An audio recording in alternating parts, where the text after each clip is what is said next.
Vanessa Harper sat in the front row of the courtroom with both hands resting neatly on an expensive cream-colored leather purse. She gently wiped away tears as she told the judge that Evelyn was no longer mentally stable enough to manage her own life. The entire room fell completely silent. No one seemed to notice that the woman crying over her concern for her stepdaughter was wearing the Rolex watch her husband had bought less than a year before he died. Seattle was buried under the cold rain of early January.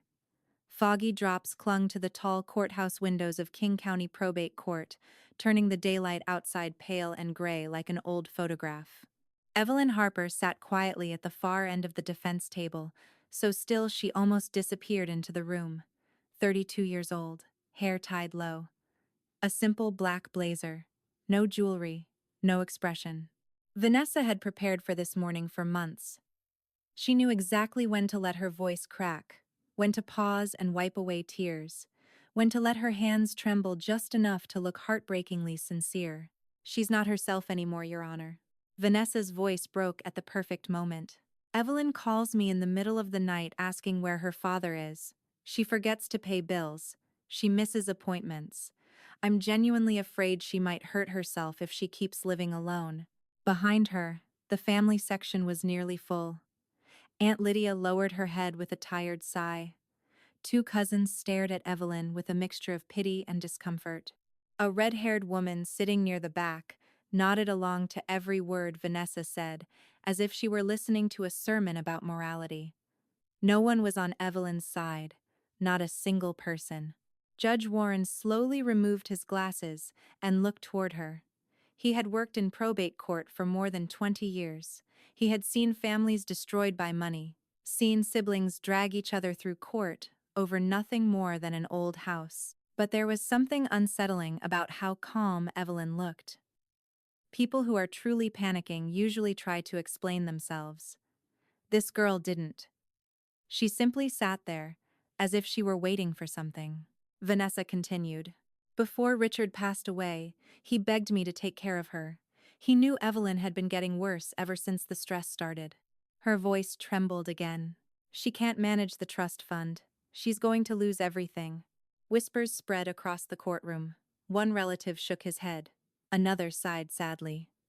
In their eyes, Evelyn had become a broken daughter destroyed by grief after losing her father. An unstable woman standing on the edge of ruining the family fortune. And Vanessa was the hero trying to save it all.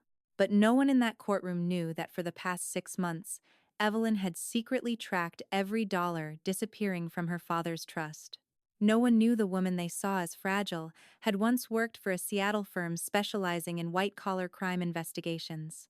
No one knew she had spent hundreds of sleepless nights in a tiny Tacoma apartment, staring at glowing computer screens while tracing hidden transactions through 3 separate shell companies.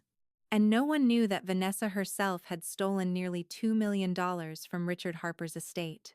Vanessa believed Evelyn's silence came from fear. That was her biggest mistake. Finally, Judge Warren spoke. "Miss Harper, would you like to respond to these allegations?" The entire courtroom turned toward Evelyn at once. Vanessa tightened her grip around the tissue in her hand. She had been waiting for this moment for a very long time. A breakdown, tears. One emotional reaction strong enough to make every accusation look true. But Evelyn simply rose to her feet. Slowly, calmly. She adjusted the sleeve of her blazer and looked directly at Vanessa. Her eyes were so cold that the smile on her stepmother's face twitched for the briefest second. 3 seconds of silence passed, long enough to suffocate the room. Then Evelyn finally spoke. "Your Honor." Her voice was soft, but every word landed clearly. "I just want to make sure my stepmother has finished all of her testimony." She paused, her eyes never leaving Vanessa. "Because what I'm about to present next will turn every word she just said into evidence in a criminal investigation." Richard Harper died on a freezing morning at Bellevue Medical Center before the Seattle sky had fully brightened. The smell of antiseptic filled the 12th floor hallway. The steady rhythm of the heart monitor suddenly stretched into one long, chilling tone. Evelyn stood beside the hospital bed as the doctor confirmed the exact time of death. Vanessa wasn't there. She was standing at the far end of the hallway, speaking on the phone with her husband's financial advisor. That was the first thing that made Evelyn feel something was wrong. It wasn't the absence of tears. It wasn't grief. It wasn't the shock of a woman losing her husband after nearly 20 years of marriage. It was the calmness, a terrifying kind of calmness. Vanessa walked into the room 3 minutes after Richard died. She wrapped her arms around Evelyn just long enough for everyone else to see the comforting embrace of a devoted stepmother. "Your father isn't suffering anymore." Her voice sounded perfectly gentle, but her eyes were focused on the phone in the doctor's hand, as if she were counting time. Richard Harper's funeral took place 3 days later beneath Seattle's familiar gray rain. He had once been one of Washington's most respected logistics businessmen, a man who built a transportation company from a tiny warehouse in Tacoma and turned it into an operation worth tens of millions of dollars. The funeral was crowded.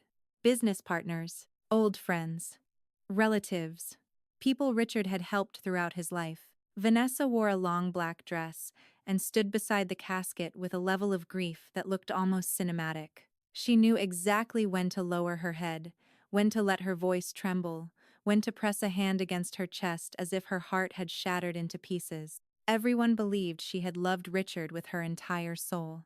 Everyone except Evelyn, because she remembered far too clearly how Vanessa first entered their family 20 years earlier. Evelyn's mother died of cancer when she was 12 years old. 1 year later, Vanessa appeared. Blonde hair, expensive perfume, a smile so sweet it almost looked artificial. At the time, Richard looked like a man drowning in grief, and Vanessa arrived like the only life raft left in the ocean. But over time, Evelyn realized it had never been love. It was control. Little by little, Vanessa removed people from Richard's life. Old friends stopped being invited to the house. Richard's younger brother appeared less often after several strange arguments. Longtime loyal employees quietly resigned one after another. Richard's world became smaller and smaller, until eventually the only person left in it was Vanessa. And he never even noticed. 2 weeks after the funeral, the family attorney called Evelyn to a downtown Seattle office to review the trust fund. The room smelled of old wood and cold coffee. Vanessa sat near the window with both hands tightly folded together, until the will was read aloud. Richard left the Bellevue mansion to Vanessa, but almost the entire trust fund, along with the commercial investment system, belonged to Evelyn. The room fell silent for several seconds.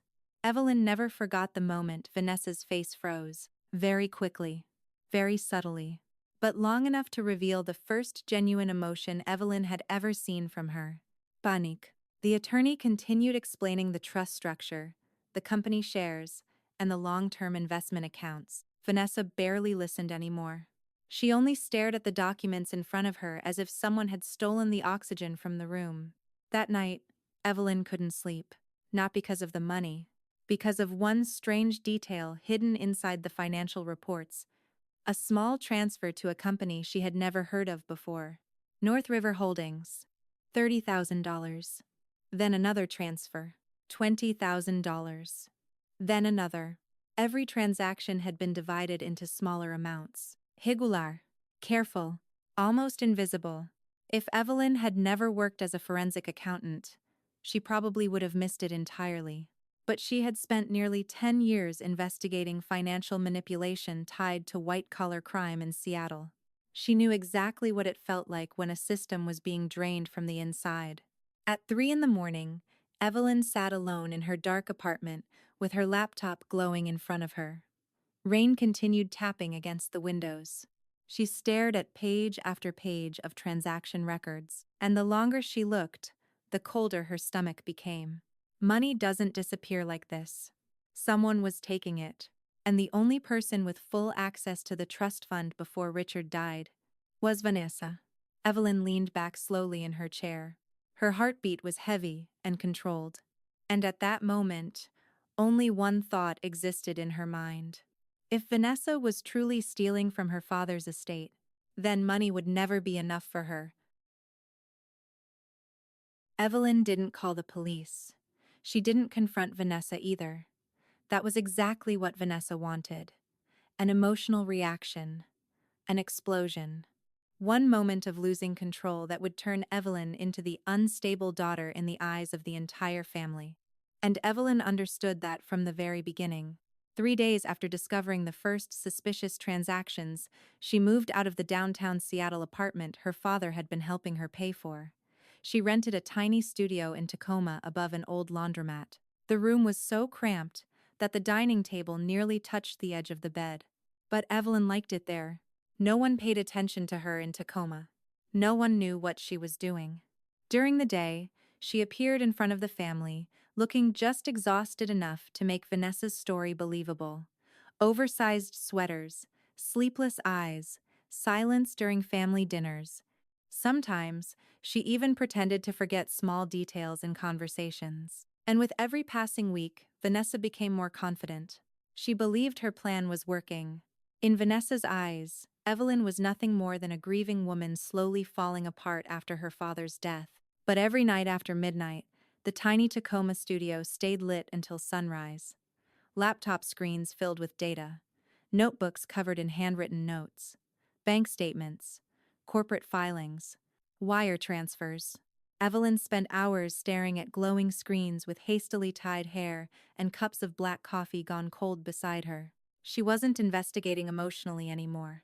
She investigated like a forensic accountant. Cold, precise, merciless. After nearly 3 weeks of tracing the money flow, Evelyn realized North River Holdings was only the first layer. Behind it were two more companies: Emerald Horizon, LLC, Silver Pine Consulting. All three had been registered in Delaware through nominee agent services, a structure commonly used in financial fraud schemes. Money from Richard Harper's trust fund was broken into smaller transfers, moved through multiple shell companies, then eventually disappeared into a brokerage account in Oregon. An ordinary person never would have traced it. But Vanessa didn't know something important. Before moving into corporate crime investigations, Evelyn had worked with a team assisting federal fraud investigations. She had spent nearly 10 years tracking people far smarter than Vanessa. Some nights, Evelyn almost felt sorry for her. The plan was amateurish. Greed always makes people careless, and Vanessa was starting to make far too many mistakes. One evening, near the end of February, Evelyn was reviewing transaction logs when a new transfer appeared. $15,000. Destination account, Portland. But what made her stop wasn't the amount. It was the note attached to the transfer: Harborview Residence. Evelyn pulled up the property records immediately. 10 minutes later, she was staring at photographs of a luxury condo overlooking the Oregon coastline. Floor-to-ceiling glass windows, oceanfront balcony, expensive interior design. The property owner wasn't Vanessa. It was Daniel Mercer, a 38-year-old luxury realtor. Evelyn sat motionless for a long time. Then she opened the phone records delivered earlier that day by a private investigative team she had hired. Hundreds of phone calls, hours-long conversations, stretching back over 3 years between Vanessa and Daniel. 3 years, meaning that while Richard was undergoing treatment for his heart condition, Vanessa had secretly been having an affair using his own money. A cold wave of anger moved down Evelyn's spine. But she didn't cry. She didn't throw anything. She didn't call anyone. She simply kept saving files onto the hard drive, piece by piece. Like she was building a bomb Vanessa couldn't even see. Over the next several months, Vanessa became even better at playing the role of the worried stepmother. She called Aunt Lydia almost every day, telling her Evelyn wasn't sleeping, that she was having panic episodes, that she was starting to show the same mental problems her mother had before she died. That was the cruelest part. Vanessa was trying to turn grief itself into evidence against Evelyn. And the most terrifying thing was, everyone believed her. Some nights, Evelyn stayed awake until 4 in the morning staring at the rain outside her windows, wondering if she was taking things too far. Wondering if she really was becoming paranoid, like Vanessa claimed. Wondering if any of this was worth it. She started losing sleep for real. Started jumping every time her phone vibrated. Started dreading family dinners where Vanessa looked at her with fake sympathy in her eyes. That's what toxic people do. They make their victims feel insane before destroying them completely. but Evelyn kept going. Because the deeper she dug into the financial system surrounding Richard Harper's estate, the more she realized Vanessa didn't just want money. She wanted Richard's entire life. His name, his legacy, his wealth, and even the reputation of his daughter. Then one cold morning in early March, everything finally changed. An envelope from King County Probate Court appeared outside Evelyn's apartment door. She opened it immediately in the freezing hallway. Inside was an official petition. Vanessa Harper was asking the court to declare Evelyn mentally unfit to manage her finances and transfer full control of the trust fund to her. Evelyn read the papers very slowly. Then she laughed. For the first time in months. A small smile. Cold. Exhausted. But certain. Because finally, Vanessa had walked directly into the trap she believed she was setting for someone else. On the morning of the hearing, Seattle was so cold that people's breath turned into thin streams of white smoke in the air. Evelyn walked up the steps of King County Probate Court with a black binder held tightly against her chest. No one knew that inside it was something powerful enough to destroy Vanessa Harper's entire life. The courtroom was more crowded than she expected. Vanessa sat across from her, wearing an elegant navy dress and the pearl necklace Richard had bought for their 15th wedding anniversary. Martin Graves sat beside her. Calm, confident. He was one of the most respected probate attorneys in Seattle, a man who had won nearly every major estate dispute in the city for more than a decade. And he looked at Evelyn like she was already defeated. The Harper family filled the rows behind them. Aunt Lydia avoided looking at Evelyn. Several relatives stared at her with obvious pity. In their eyes, she was nothing more than a woman collapsing under the grief of losing her father. Vanessa had told that story very well. Martin stood first. Your Honor, we have substantial evidence showing that Miss Evelyn Harper is no longer mentally capable of managing a trust fund worth several $1,000,000 due to prolonged psychological instability. He handed documents to the court clerk. Neglected financial activity, reckless decisions, increasing signs of paranoid behavior. Vanessa lowered her head at the perfect moment. Her hands trembled slightly. A tear slipped down her cheek with the precision of something rehearsed many times before. She hasn't been eating properly for months, Vanessa said through a trembling voice. I only want to protect her. Whispers spread through the courtroom. Judge Warren slowly turned through the pages in front of him. Then he looked up at Evelyn. Miss Harper, is there anything you would like to say? Vanessa leaned back slightly in her chair. She was waiting. An emotional outburst. A scream. A mistake. One moment of losing control, and everything would be over. But Evelyn rose slowly to her feet. The room became so quiet that the sound of rain tapping against the distant courthouse windows could be heard clearly. She adjusted the sleeve of her blazer and looked directly at Martin Graves first. Then at Vanessa. Her expression was so calm it felt unsettling. Your Honor, Evelyn said softly but clearly. I would like to make sure the petitioners have finished presenting all of their allegations. Martin frowned. Vanessa stiffened almost imperceptibly. A tiny feeling began forming in the pit of her stomach. Wrong. Something was wrong. Evelyn stepped forward and placed the black binder onto the table. The sound echoed sharply through the silent courtroom. I did not neglect the trust fund, Evelyn said. I spent the last 6 months tracking every dollar stolen from it. The atmosphere in the room shifted instantly. Martin shot to his feet. Objection. But Evelyn continued. In the 10 months before my father died, nearly $2 million were transferred out of the trust through 3 separate shell companies. She opened the binder. Neatly organized colored tabs appeared one after another. North River Holdings, Emerald Horizon LLC, Silver Pine Consulting. All 3 were registered through nominee services in Delaware. Vanessa stopped blinking entirely. She stared at the binder as though she were looking at something that should not exist. Evelyn pulled out another stack of papers. These are the wire transfers. Another set. These are the IP logs. Then another. And these are the beneficial ownership records. The calmer Evelyn became, the more frightened the room started to feel. Because people who truly control a situation never need to raise their voices. Martin moved quickly toward the bench. Your Honor, We have not been given access to any of these documents. That's because I only received final confirmation from the federal forensic examiner last night, Evelyn replied immediately. She turned one page toward Judge Warren. The true owner of all three shell companies is Vanessa Harper. The courtroom froze. Aunt Lydia's mouth fell open. One relative let out a quiet gasp. Vanessa immediately stood up. She's lying. For the first time since the hearing began, all softness vanished from her voice. This is exactly what I've been talking about. She's paranoid. She's imagining all of this. But Evelyn didn't even look at her. She looked directly at Judge Warren. Your Honor, if this were only money laundering, then this would still be a civil fraud case. She paused. Martin Graves' expression changed instantly. The confidence was gone. Only caution remained. Then Evelyn pulled out the final set of documents. The red tab.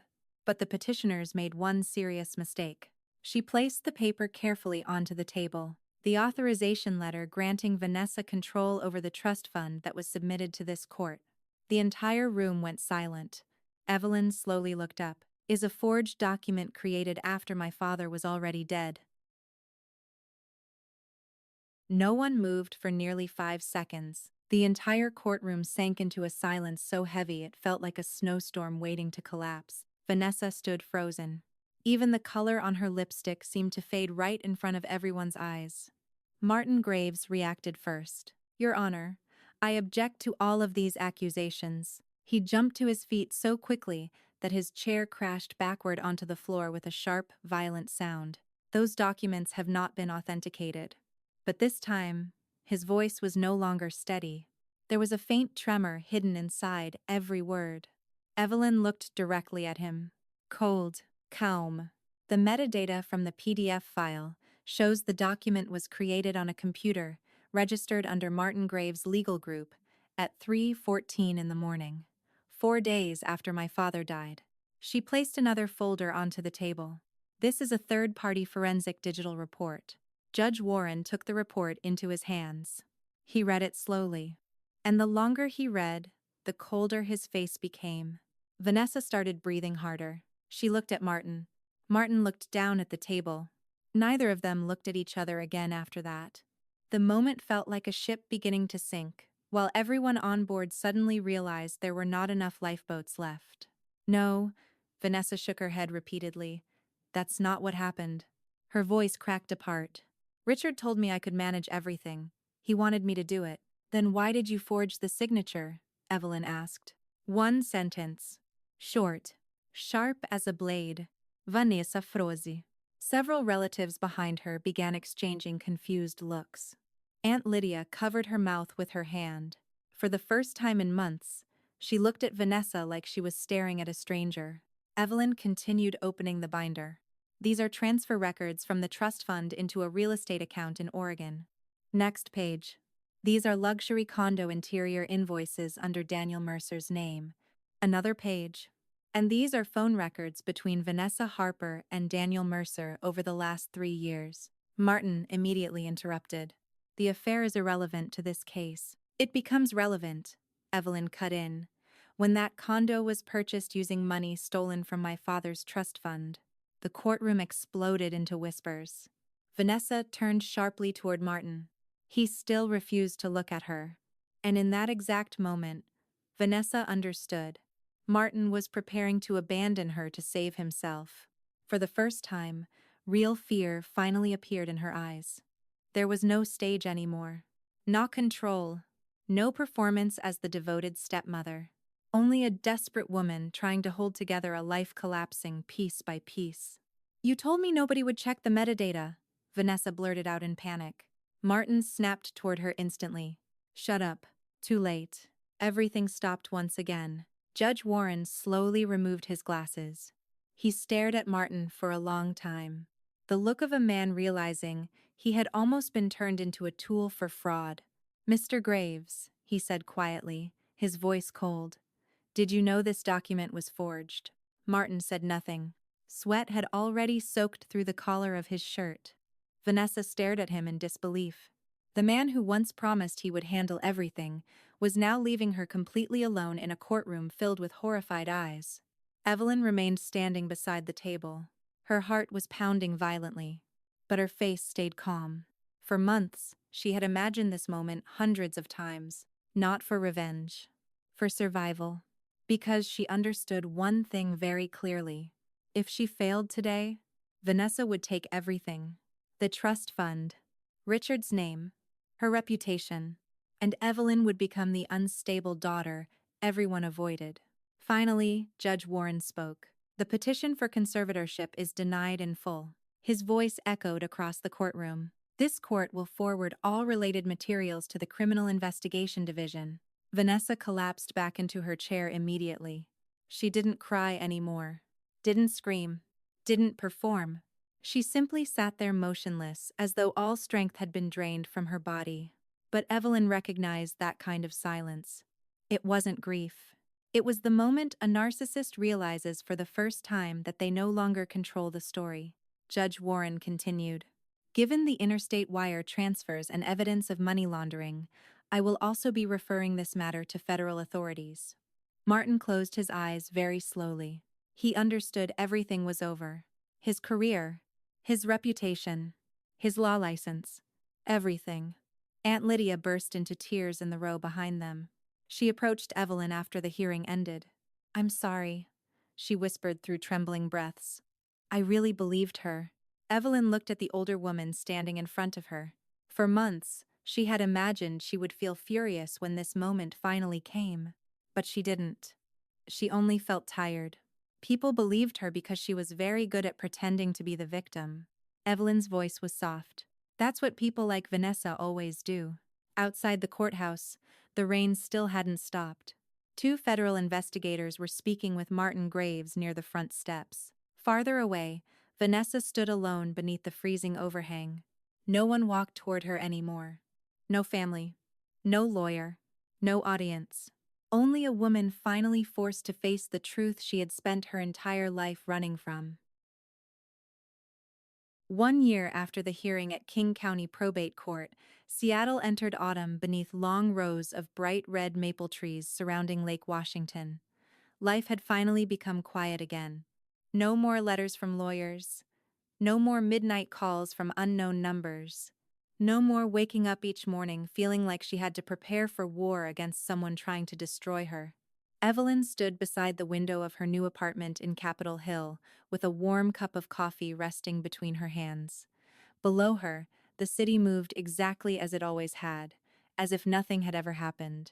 But some things had changed forever.